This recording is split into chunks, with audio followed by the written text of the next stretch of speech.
Ang Buhay OFW ay hatid sa inyo ng San Miguel Corporation, Megaworld International, ang property one-stop shop at housing supermarket ng Overseas Pinoy. EGI, E-Ganzon Incorporated. APG, International Aviation Academy Incorporated. Mahalagang pagkakaroon ng mga NGOs na may layuning makatulong at magbigay serbisyo sa ating mga OFWs at kanilang pamilya sa Davao City. Isa sa mga organisasyon na aktibo sa ganitong layunin ay ang Mindanao Migrant Center. Malaki ang naitulong nila sa ating mga kapatid na OFW sa Mindanao. Bukod sa pagsaklolo sa ating mga kababayan sa ibang bansa, kaagapay din sila sa mga naiwang pamilya dito sa atin. Magandang gabi po sa inyong lahat. Ako pang inyong kapatid, Marisa Dalmar. At ito ang Buhay OFW. Ay sisikat. Buhay OFW. Bayani ka na totoo. Dapat purihin ng bawat katulad ko. Ngayong gabi, ihahatid namin sa inyo ang pagpapatuloy ng ating Buhay OFW Visits Davao City. Sama-sama po nating kilalanin ang Mindanao Migrant Center. Alamin natin ang mga gawain ng anak OFW, isang samahan na gumagabay sa mga anak ng OFW sa Mindanao. Alamin natin kung paano pinaglaban ng isang may bahay ng seaman ang kanyang karapatan bilang asawa. Makakapanayam natin ang ating mga kapatid mula sa Waterfront Insular Davao. Ang lahat ng yan sa aming pagbabalik. The No Floods Mobile Flood Barrier. The most effective rapid flood system protection available today. We fight floodwater with water. Looking for the best aviation school in the country? APG International Aviation Academy in Subic Bay, Philippines is a certified flight school who has been in the business for 13 years now. APG is operating in an international airport and is well equipped to meet the current airline standards.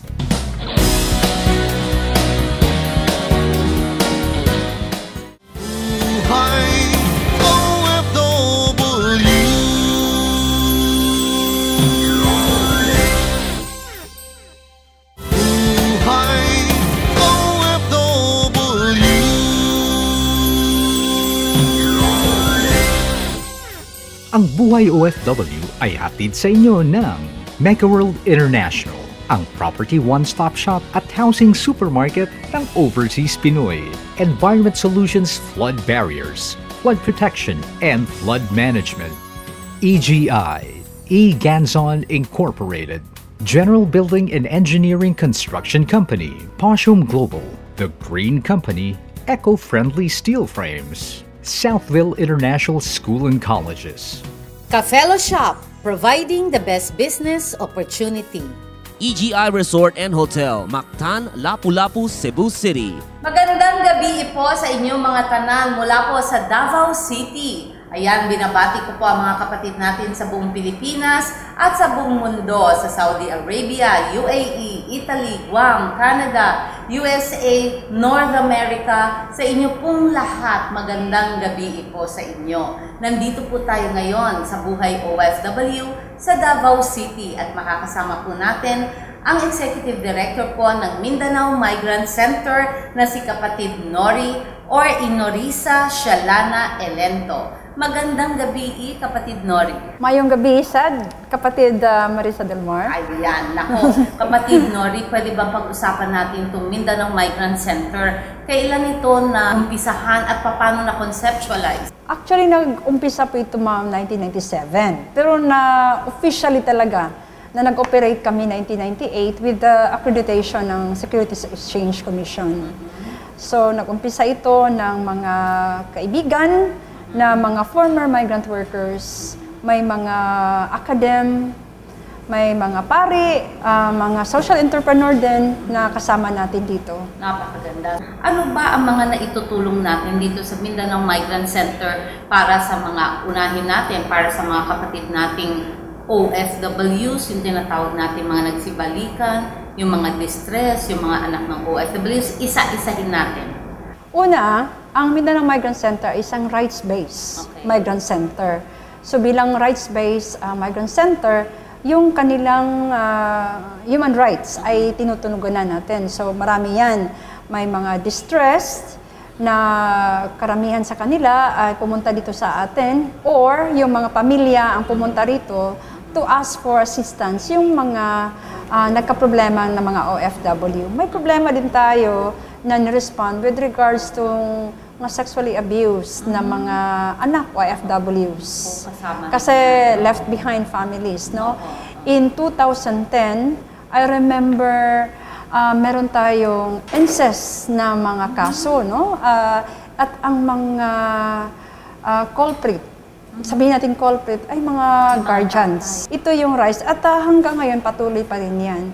Ang tinutulungan din natin ng mga kaso, yung abandonment of migrant workers, yung families, no, na hindi na sinusuportahan, no, ng atin. Ito yung pinakamalaki sa atin, ma'am, no? We have a case talaga of 78.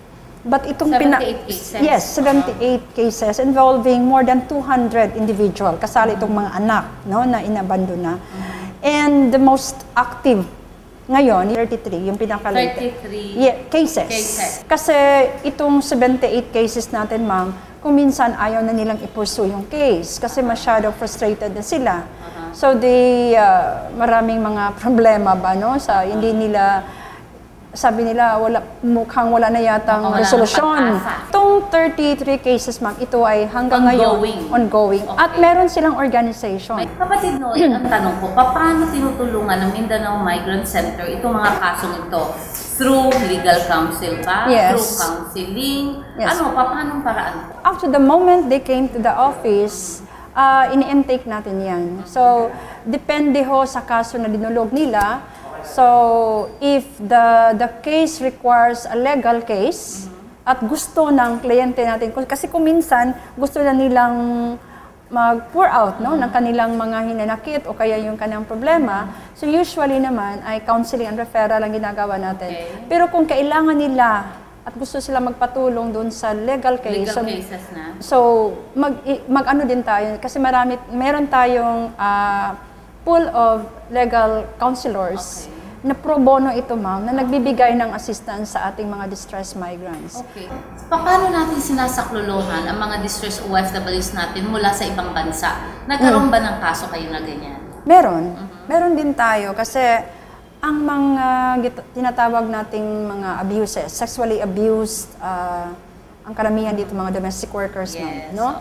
So, if we were able to reach them out, may ilang kaso tayo through Facebook. So successfully nakahingi sila ng tulong. Maybe they knew of Mindanao migrants from friends and then they try to ask help, no, sa atin. And then we try to facilitate help. Nandun pa sila sa on-site. Ang ginagawa natin ay in-endorse natin yung kaso dun sa OWA dito sa local. And the local OWA ay nag-facilitate din for the intervention sa kaso dun sa labas. Pag-usapan natin, kapatid Nori, yung case natin ng abandonment, yung mga familia, like sa wife, paano o ano specifically ang hinihingi nila ng tulong sa inyo? Nag-umpisa itong abandonment cases natin doon sa initial intakes lang natin ng mga kaso. Pero di ba nag-balloon siya, ma'am, into 78 cases. And una, yung iba't ibang needs ang ating mga abandoned cases, no? So merong gusto lang nilang magpa-counsel, meron din talaga i-push yung economic support for the family. Meron din tayong men na abandoned. Yes, in fairness, men and women. Yes. Okay, that's of the right. 78, meron tayong 4 na lalaki, no? Talagang nag-voice out din naman sila na they were also abandoned because they took care of the children. And so it's still part of abandonment. But the bulk of the number of abandonment are women. Okay. No? So, ang ginagawa natin, papunta nila dito, so depende nga sa in-articulate nila na needs. Like for example, if they would like to engage in a legal case, talagang pinupursue natin yung legal case. Pero meron din kasing komplikasyon sa usaping abandonment. Meron din tayong mga problema sa medical. So, kasi wala namang suporta talaga. So, meron tayong kaso, pinafacilitate natin yung medical help. Coming August, ano ang okasyon na meron tayo sa Mindanao Migrant Center? This is a special program. And I would like to express our thanks with Oxfam, who started a research funding to us in 2010. Okay. So that's the first funding, and at that time we have a research on investigating the cases of trafficking and illegal recruitment in conflict-affected areas. And then at Sendong, that is 2011, Yes. and 2012, Typhoon, yes, and Pablo, that's Pablo. So we again are supported by a research funding by Oxfam to look into the situation of in emergency situation. And sabihin ko ng fortunate, kasi talagang meron silang katugma. Kasi parang pareho talagang sitwasyon, ma'am. Although in different degrees ay nagkaiba, but the issue and the incidence of trafficking in persons in conflict and emergencies, particularly natural, the same. So meron yan. Kapatid Noli, bigyan mo naman ng mensahe ang mga kapatid natin, especially ang ating OFWs, our OFW families. Gusto kong i-reach out yung mga OFWs natin and would-be OFW. Kasi mukhang hindi na natin ma-stop ang labor migration, no? Kasi mukhang wala namang masyadong opportunity dito, so marami talagang lumalabas at magtrabaho sa labas. I hope that migration, particularly labor migration, would be an option. Kasi kung kadalasan, it's a necessity na, no, na lumalabas. Minsan hindi natin tingnan kung ano yung oportunidad dito sa ating bansa, no? And for our families who are left behind, sana matingnan din natin na they plan together with the families. No, kung minsan kasi ang pagpaplano sa paglabas at sa pagbalik sa usaping savings, sa usaping communication ay hindi ginagawa bago lumalabas. Kaya kadalasan ay nagkaproblema.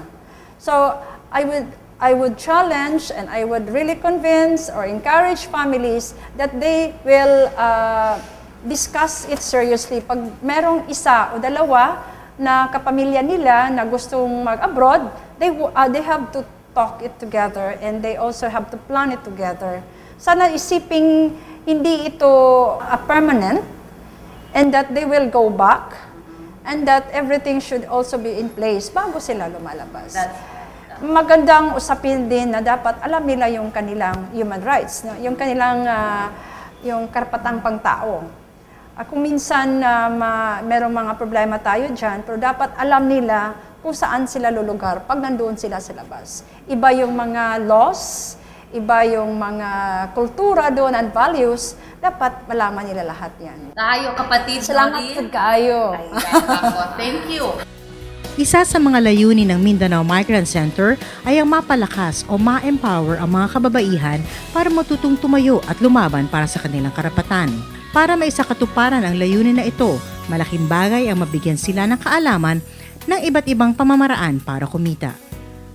Kasama po natin ngayon ang ating kapatid na si Lalaine or si Rizalyn Tumanda. Siyempre, Rizalyn o Lalaine, ano ba itong mga produkto na nasa likuran natin? May peanut butter, salted egg, may lumban. Siyempre, pag sinabing Mindanao, nandiyan ang ating mga native necklaces at mga earrings.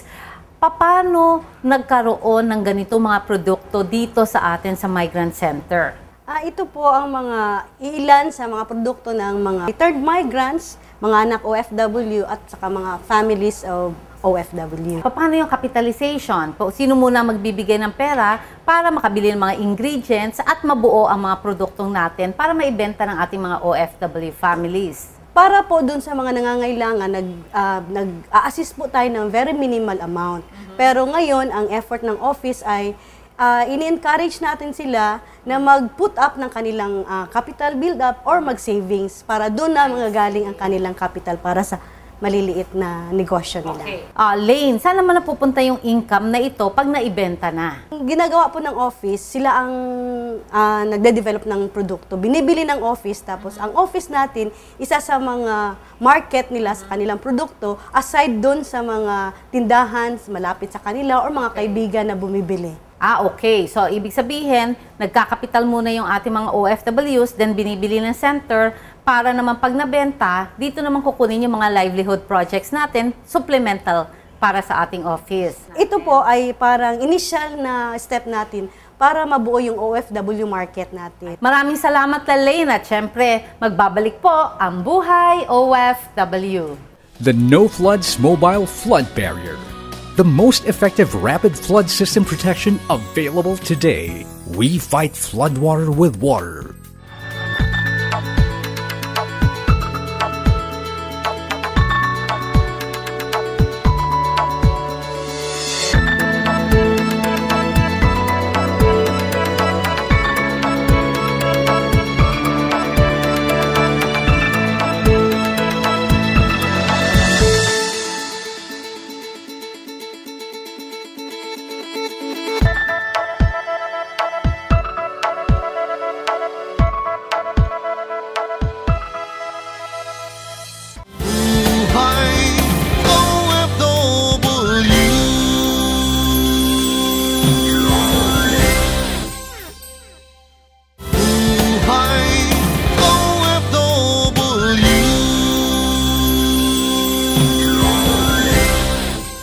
Ang Buhay OFW ay hatid sa inyo ng West Insula Condominium, Beauty and Intelligence. Dare to compare, more than just a trophy. It's a jewel. Fucoidan Slimming Rejuvenation and Wellness Center. A Fucoidan capsule. Look young, live longer. A gift of health from the sea. The Malaya Business Insight. EGI Pamulidawen Hotel, Lawag City. Mga kapatid, mula pa rin po sa Mindanao Migrant Center, makakasama po natin ang isang anak ng OFW, ang napakaganda na si Faira Ibrahim. Faira, ano ba itong mga paintings na nandirito sa likuran natin? Paki-explain mo nga kapatid. Ito po yung paintings na to ay naglalarawan po sa mga anak OFW or OFW po na nasa abroad. Katulad na lamang po nito, inaano po niya yung mga anak niya, papalis po siya sa abroad. Tapos, kahit po mabigat sa kalooban ng mga anak niya na siya ay umalis, pero kinakayanan po ito ng kanyang mga anak para po mapagtapos niya ng pag-aaral at mabigyan niya ng magandang buhay. So, Faira, taon-taon nyo bang ginagawa itong mga activities na to o papano? Ginagawa po namin to taon-taon po. May trainings po kami, communicators, development trainings po. Meron po kaming tatlo pong yung dancing, theater at saka visual arts po. Ito po, ginagawa po ito ng mga kasama kong AO para po express nila yung feelings nila or yung nararamdaman nila sa kanilang parents na ganun, bakit sila umalis. Sa paintings po nila nilalabas lahat yung sama ng loob or yung ano po nila sa kanilang kaligayahan nila. Opo, sa parents nila. Faira, maraming salamat. Talaga namang napakaganda ng pagkaka-explain mo. Ngayon, yung sinasabi mong feelings, kung ano yung feelings nila, inilalabas nila sa kanilang mga paintings. O maligaya ka na ngayon dahil dumating na mama mo galing Abu Dhabi, di ba? Wonderful.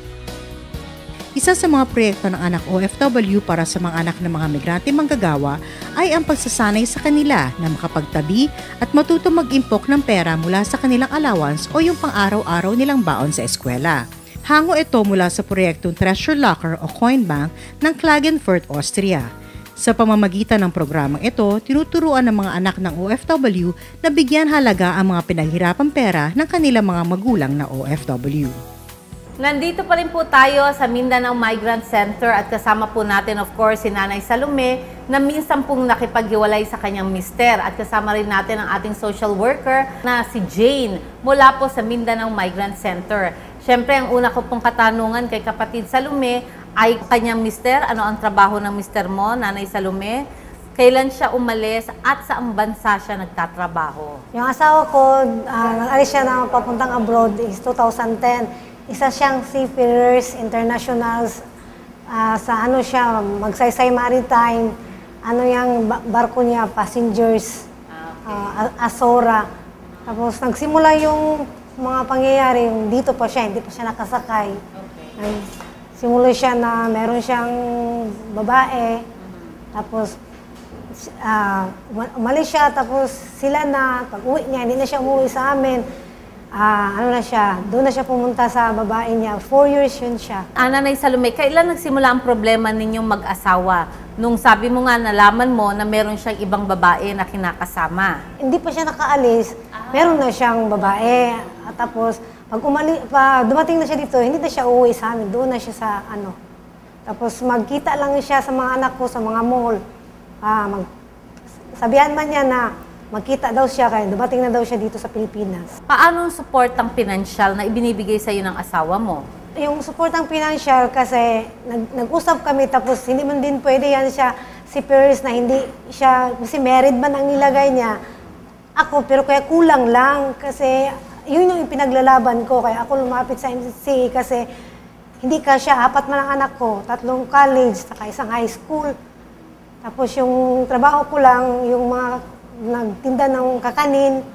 Tapos yun, naglapit ako kay Jane para sa legal nga para ipaglaban talaga ang karapatan ko ba bilang asawa. Nanay Salome, di bang pagkakaalam ko, pag married, talaga sa legal na asawa ibinibigay ang sweldo, paano niya nababawasan yung perang dapat sa'yo? Kasi pumunta man din ako sa Magsaysay Maritime, yung manager nila doon, kinausap ako, ang crew daw ang yung bang magsabi na yan lang daw ibigay, hindi yung kagaya noon yung 70% saka 30% sa kanila.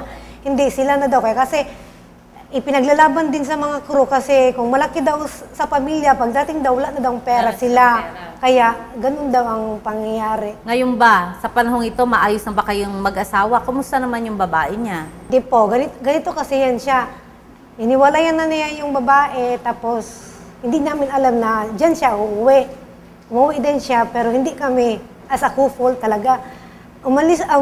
Dumating lang siya dito, nagsama lang kami for the sake of the children. Pero talaga bang hiwalay na sila? Yun daw sabi niya. Ginagawa ba naman ng asawa mo ang obligasyon niya sa'yo at sa mga anak mo? Parang ganun din po. Parang ganun. Ganun din siya. Aalis siya ng gabi, tapos madaling araw din siya dumating. Gaya ng dati. Pero, hindi din, natakot din po siya, ma'am, na siya. Kasi pinafilan ko man siya ng case.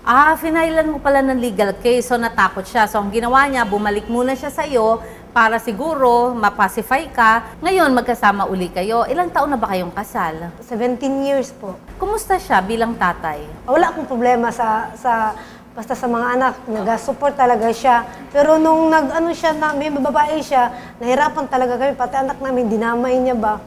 Hindi niya binigyan yung talagang support. At saka yung yung moral support gani. Gusto ng mga anak kakausapin, hindi mo siya nag-usap. Pero ngayon, nagkakasama yung mag-ama. Buo naman ba ang suporta ng mister mo sa mga anak niyo? Oo po. Very good. Sa tingin mo ba, may chance mo pa siyang patawarin? Hihingi siya ng tawad sa'yo at mangangako na hindi na siya mambababae. Patatawarin mo ba siya? Sa ngayon po, ang gusto ko lang, para lang sa mga anak namin, basta ayoko na talaga po. Jane, syempre ikaw na-assign dito sa Mindanao Center natin para sa mga abandoned families. Paano natin tinutulungan ang ating mga kapatid na kagaya ni Nanay Salome? Ang Mindanao Migrant Center po ay meron po siyang mga services katulad ng psychosocial, legal, kasama po dyan yung livelihood, at marami pa po. Pero yun po yung mga services na binibigay namin, yun yung assistance na binibigay namin katulad ng kaso ni Ate Salome na isang abandoned family po. Paglapit nila dito sa opisina, hindi po kami agad-agad nagbibigay ng assistance or ng legal assistance. Binibigyan po namin, meron po kaming assessment. So first is yung psychosocial po. Kasama po dyan yung counseling nila or kung may mental problem, meron po din kaming psychiatric intervention. So, ini-empower muna namin sila through counseling bago po kami nag-engage ng legal. Kasi unang-una po, yun yung presenting problem nila is yung financial support. So tapos na tayo, Jane, sa usapang emosyonal. Paano naman natin ngayon itatackle yung financial problem or financial support ng ating mga abandoned families?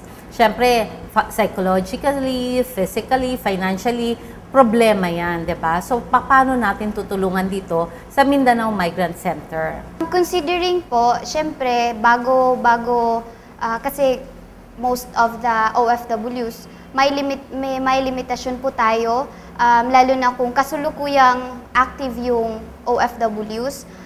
Pero sa case ni Ate Gigi, kasi may dalawa po tayong klaseng OFWs, ito po yung sea-based at saka land-based. So sea-based, may agency lang po sila, so madali po nating mahabol yung husband or kung sino man yung OFW doon. Ang ginagawa po natin, may legal consultation po tayo kasi dito din sa Mindanao Migrants, meron din po tayong mga stakeholders na sa legal na aspeto. So yun po yung may consultation tayo or may ginagawa tayong affidavit for demand of support, financial support. Nako, maraming salamat, Jane, syempre, sa lahat ng serbisyo na binibigay nyo dito sa Mindanao Migrant Center. At syempre, Nanay Salome, napakaganda mo pa rin. Kailangan ka lang maging healthy para sa mga anak mo. Malay mo, in due time, bumalik ng todo-todo talaga sa'yo at buong-buo ang iyong mister. We'll pray for that. Ha, Nanay Salome? Ayan. Katatapos lamang po ng pakikipagkwentuhan natin kay Nanay Salome at kay Jane. Siyempre, marami po tayong natutunan at kung ano pa po ang mga serbisyo na ibinibigay ng Mindanao Migrant Center. Magbabalik po ang Buhay OFW. The No Floods Mobile Flood Barrier. The most effective rapid flood system protection available today. We fight floodwater with water.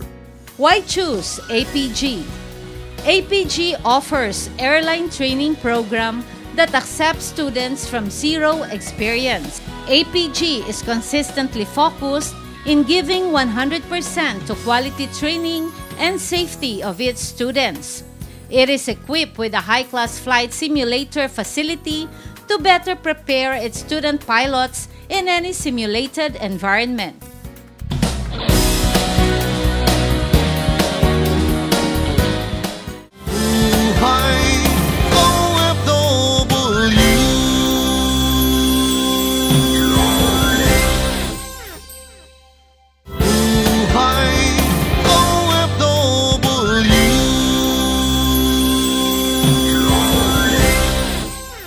Ang Buhay OFW ay hatid sa inyo ng Environment Solutions, Flood Barriers, Flood Protection, Flood Management, Poshum Global, The Green Company, Eco-Friendly Steel Frames, The Manila Times, Drive It, EIFS Systems, as green as it gets. EGI Albergo Di Feroca Hotel, Baguio City, where every day is a holiday. APG, International Aviation Academy Incorporated. Makakasama po natin ngayon ang Marketing and Communications Officer ng Waterfront Insular Davao, si kapatid Jessica Segura. Kapatid Jessica, how are you? I'm doing good, Miss Marissa. Thank you so much for coming. Yes, kita rin naman. Marketing and Communication. Talagang nakasmile talaga si Jessica. Of course. A smiling face, diba? Kapatid Jessica, how do you want to promote Waterfront Insular Davao? Well, of course, we want to promote Waterfront as a premier destination for all of our tourists, no? Na tipong na pag sinabi nila ng Waterfront, parang, uy, yung pinaka-the best na resort and na pwede mapuntahan ng lahat ng kusino man, foreigner man or local. Yan, tama nga yung sabi ni JM Ruel, di ba? Parang ito yung deluxe hotel na talagang resort type, di ba? Kapatid Jessica, sa pagpapromote ng Waterfront Insular Davao, paano mo gustong makilala ang Waterfront? We want to be known as a property that really caters to or showcases the Filipino hospitality. Kasi syempre, Marissa, we're famous for that all over the world. Ang Pinoy talaga pinaka-hospitable na tao sa buong mundo. That's true. So that is the number one thing we would like to showcase and to imprint sa lahat natin ating mga guests and clients. Siyempre, ang gaganda ng mga amenities natin. Sabi nga natin, lush gardens, di ba? Ano-ano yung mga talagang pinupuntahan ng mga kababayan natin, yung mga intermarriages na nagkaroon ng mga events dito, may kasalan, may debut, may parties, may birthday, may conventions. Saan outlet dito unang-una silang pumupunta? Garden Pavilion. That would be the Garden Pavilion. Because you know why?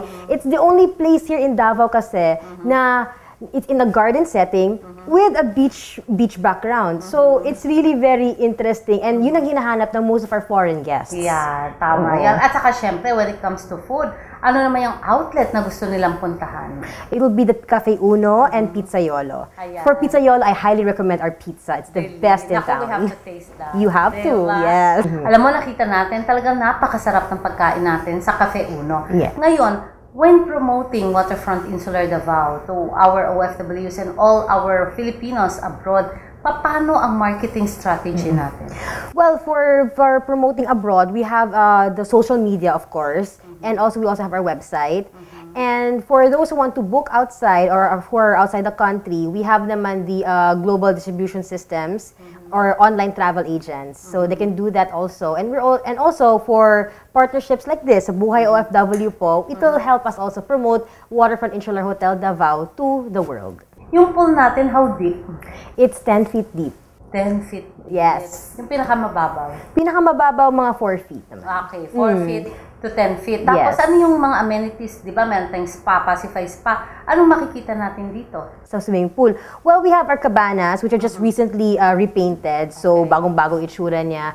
And of course, our food there and beverages, it's really the best. And of course, our service. So, you can order anything that you want there. Yes, That's opo. nice. Ngayon, itong Vinta Bar natin. Paano to? May mga band ba dito? Well, yes, we do have entertainment every Thursdays and Saturdays. We have a singer and a keyboardist. And we also have karaoke. Talaga? Yes. Anong araw naman yung karaoke? You can actually request anytime. Anytime. Na gusto mong sabihin sa mga kapatid nating OFWs and ang ating mga kapatid abroad kung paano, bakit sila pupunta dito sa Waterfront Insular Davao? Because mga kapatid, mga kababayan na gustong pumunta dito, kasi po, we can assure you, if you come here, you are basically coming home. Because we will treat you as Sir Ian mentioned earlier, we will treat you as part of the family. We will make sure that we always go the extra mile to make sure that we ensure your satisfaction. Ayan. At saka when it comes to food and beverage, yes. super sarap. Diba? Yes, definitely. At nagkaroon ka pa na isang marketing and communications manager na all smile sa'yo, ano pang hahanapin mo? Correct. Diba? Okay, kapatid Jessica, bigyan mo na mensahe ang mga kapatid natin sa abroad at mga kapatid natin dito sa local to come and visit Waterfront. Yes. Mga kababayan, mga kapatid, I would like to invite you to come here to Waterfront. Kung uuwi po kayo ng Pilipinas at taga Davao po kayo or gusto niyo lang pong pumasyal sa Davao, masasabi ko po sa inyo na well worth it na pumunta ng Waterfront. I will personally assure that we will definitely take care of you and we will make sure you have a very grand stay. Thank you very much. You're welcome po, ma'am. It's a pleasure. Thank you very much. It's a pleasure. Mga kapatid, katatapos lamang po ng pakikipagkwentuhan namin kay Ms. Jessica Segura, ang Marketing and Communications Officer ng Waterfront Insular Davao. Magbabalik po ang Buhay OFW. The No Floods Mobile Flood Barrier. The most effective rapid flood system protection available today. We fight floodwater with water.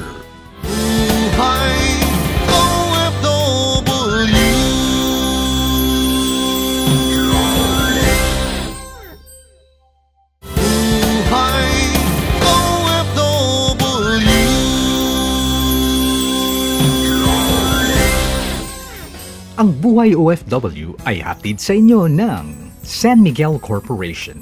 Drive it. EIFS Systems. As green as it gets. A Fucoidan capsule. Look young. Live longer. A gift of health from the sea. Southville International School and Colleges. Cafelo Shop, providing the best business opportunity.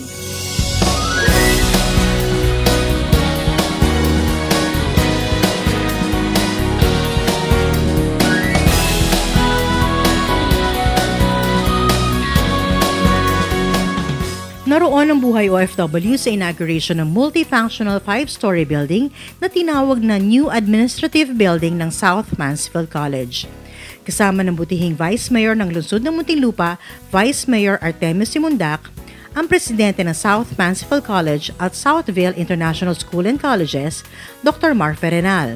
Kasama din ang founder at headmaster ng naturang mga paaralan, Dr. Genevieve Ledesma Tan.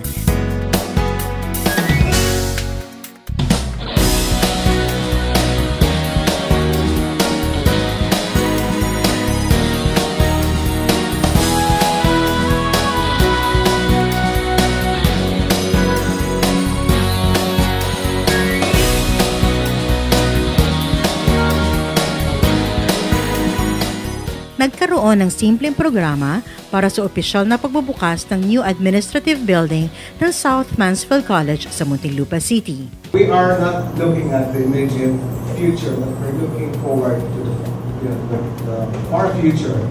And one thing more, because we know that the city and the government schools together and we can collaborate. And we're so happy on behalf of South Mansfield College. We're so happy that your presence is here with us because we really would like to have a collaboration with you. Suki po ako rito. Noon marumi. Para kung kasada. Ngayon maganda na kasada natin. Sinabay pa ang isang administrative building na ngayon ay grand opening because we have a good architect.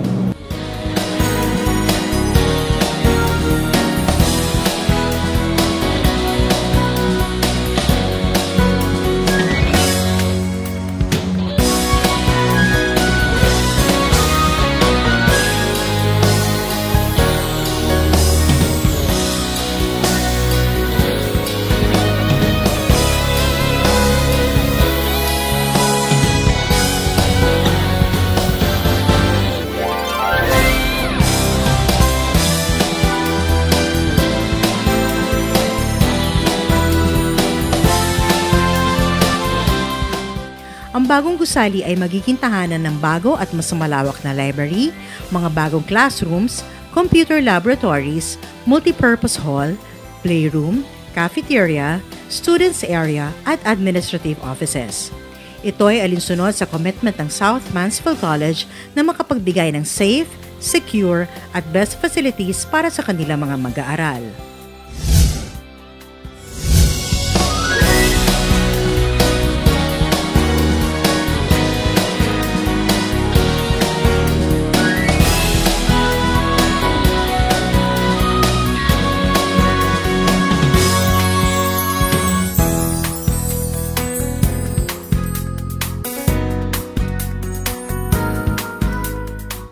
Kasama ng butihing Chilean Ambassador to the Philippines, His Excellency Ambassador Roberto Mayorga, at ng ating kaibigan Malaysian Ambassador to the Philippines, His Excellency Datu Mod Zamir Mod Kasim, nakiisa ang buhay OFW sa pagdiriwang ng Malaysian Night, Ramadan International Bazaar na ginanap kamakailan sa Global City Taguig.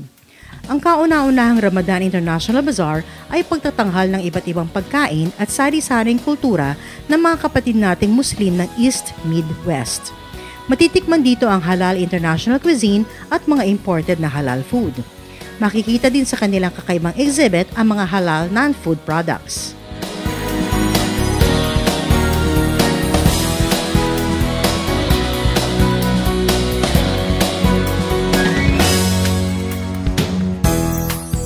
Para sa mga kapatid nating Muslim, meron din dito yung air-conditioned prayer area. Ang taunang Ramadan International Bazaar ay proyekto ng Muslim Filipinos at Malaysian entrepreneurs kasama ng National Commission on Muslim Filipinos at National Commission for Culture and the Arts. Catch the Ramadan International Bazaar from June 17 to August 3 at the Mercato Central, Bonifacio, Global City. Sa susunod na Buhay OFW, ano ang dahilan ng pagbibigay suporta sa mga OFW ng isang punong barangay sa Davao City? Paano pinagpatuloy ng dating OFW ang kanyang pagsisikap para tuloy ang maayos na buhay? Ano ang mga pinagdaan ng hirap at pasakit ng isang OFW sa kanyang pag-a-abroad? Anong sikreto ng masarap at binabalik-balikan na pagkain sa Waterfront Insular Davao? Ano ang mga lugar na kaaya-ayang pasyalan ng ating mga OFW sa Davao City? At ipapatikim namin sa inyo ang sari-saring pagkain gawa sa durian ng Davao City. Ang lahat ng yan sa susunod na Buhay OFW. Ang Buhay OFW po ay handang magbigay serbisyo at impormasyon sa ating mga OFW anumang oras, anumang araw. Mula pa rin po sa Davao City at sa Waterfront Insular Davao, ako po inyong kapatid na handang maglingkod, Marisa Delmar, kakampi, kaibigan at kapatid ng mga manggagawang Pilipino sa buong mundo.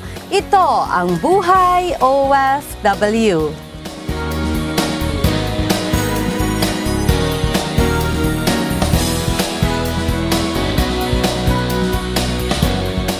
Ang Buhay OFW ay inihatid sa inyo ng San Miguel Corporation, Mega World International, ang property one-stop shop at housing supermarket ng Overseas Pinoy. Drive It wall cladding system, as green as it gets. South Insula Condominium, beauty and intelligence. Dare to compare, because the real home is beautiful inside and out. Southville International School and Colleges. The Malaya Business Insight. Cafelo Shop, providing the best business opportunity. Handa kang magpaalipin sa ibang bayan. Ito ay alang-alang sa minamahal. Isusugal ang buhay kung kailangan nang ang mga minimithi ay makamtan. Buhay OFW, pangarap mo'y matutupad. Sa iyong pagsisikap ang araw ay sisikat. Buhay OFW, bayani ka na totoo. Dapat kang purihin ng bawat katulad ko. Pilipino, ate, kuya, inay, itay, kapatid at kaibigan.